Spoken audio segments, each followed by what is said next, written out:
I'm pleased to be joined now by Marco Aguilar. He does public relations for Aspen in Mexico. Marco, good morning. Hi, good morning. How are you? Thank you for coming up this morning. Oh, my pleasure. So you have been in town for a couple of days. Tell me what you've been able to do since you've been here as far as skiing and that type of thing. Oh, we've done so much. Of course, we've gone skiing.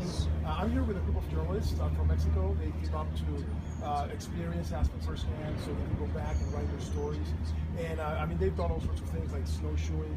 We were in the Aspen Art Museum yesterday. They did a little tour, historic tour of town. Amazing dining. We're so stuffed. Didn't you love that when you get to go out to these great restaurants? You talked about how they've been doing all these tours, but for many of these people from Mexico, you were telling me earlier, this is their first time skiing. How has that experience been for them? That's right. The four of them are first-time skiers, and I was amazed because after 2 days, they were all coming down some, steep greens. They were doing fantastic. That's such great news, and I think part of that has to do with they had a ski instructor, and what a difference it makes to have that professional ski guidance. Absolutely. I think it's a big mistake when people don't take lessons and they rely, on their cousins, their brothers, their spouse.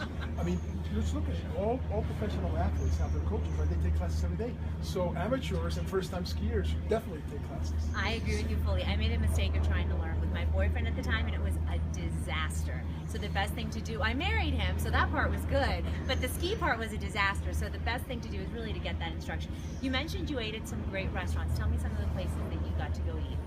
Well, we had dinner last night at Chef's Club, which was pretty amazing. Nice, yeah. Breakfast at Little Mill at the 47. We had lunch at J Bar at the Jerome. And everywhere we went, it was like après ski after après ski. Just lots of great snacks, food. It's been amazing. Did you have any energy to go out after doing all that, or was that enough with your full bellies? That was enough. And we've been going very long days, short trip. So. And Marco, another reason that you are here is you're writing a book, and talk a little bit about the premise for your book. Yes, I'm writing a book. It's a book on personal transformation, and it's about how a trip or something that happened to someone on a trip changed their life. So, for instance, I have a friend who met her husband on a flight. There's people who went on a trip, they got an idea to start a new business, or they came back, they left their jobs and started something new.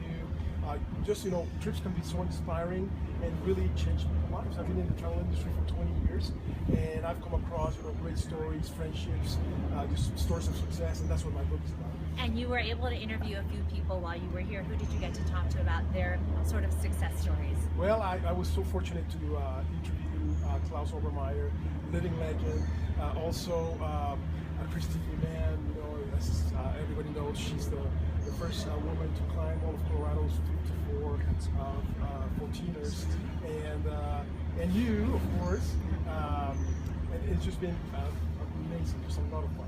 Okay, and so Marco and I, when we actually met a couple of days ago, because he and I got to do something really fun on the mountain. Tell the folks at home what you and I got to do.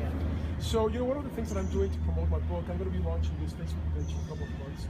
Right now, I'm in the process of gathering material for it. And so I'm shooting these, short videos, like the interviews that I just mentioned, and also just, fun things from around the U.S., around the world.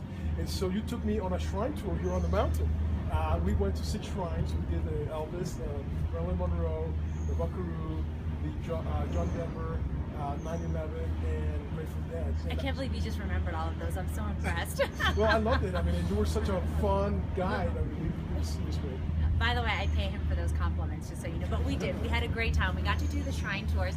And what was interesting that we found out is there are like more than 100 shrines on Aspen Mountain. I mean, we didn't have enough time to do more than what we did, but isn't that amazing? It's incredible. I mean, and just to think that somebody came up with the idea for that, and just little tributes, but at the same time they're really inspiring, and that's why I wanted to see them and have them on video, because they're little places of reflection and just remembering how much fun those people brought to our lives. And did you have a favorite shrine of all the ones that you and I got to see? Yeah, the Grateful Dead, Jerry Garcia. It's really, it's really big, compared to the others. Really well kept. Somebody really likes the Grateful Dead in Aspen. You can tell that somebody's been taking care of that one. It's really nice. I agree, and we were shocked because they had a half bottle of whiskey there and an ice sculpture, which is really cool. wonderful. Marco, thank you so much for coming on and talking to us thank you. this morning. It's such a pleasure. So speaking of shrine tours, we told you about our personal experience. Now Tim Mooney will take you on his personal shrine tour right here on Aspen Mountain.